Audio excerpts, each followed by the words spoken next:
Umagang kay ganda nga sa inyong lahat. Ngayong araw nga pala ay magsisimba tayo para mabawasan yung kasalanan natin. At kasama ko nga si Ate Nanay yung aampun sa akin sa tamang panahon, lalo na kapag yumaman siya. Naku po, sana magdilang anghel ako. At dahil nga ako'y magiging anghel, kaya kailangan natin magsimba. Ngayon pa nga lang kinakabahan ako sa pag-akyat. Naku po. At sa wakas nandito na tayo sa loob. Kala ko nga masusunog na ako. Grabe talaga tong kaba ko. At tamang tahimik nga lang tayo dito sa tabi habang di magsisimula yung misa. Magsisimula na nga pala ang misa, kaya manalangin tayo. Santo, umayo kayo. Tagayang pag-ibig at gabay ang pananampalataya. Salamat sa Diyos.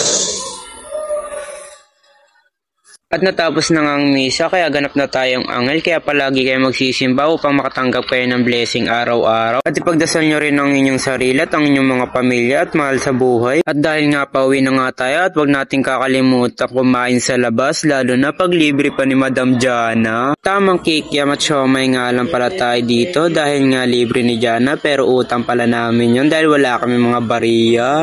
At dahil nga sa sobrang sarap, muntik pa ako mabulunan, buti lang may malamig at masarap na buko juice. Dahil nga nasa Karwatan tayo, bibili tayo ng 6 na peraso na itlog dahil 6 pesos lang ito dito, kaya bumili na kayo.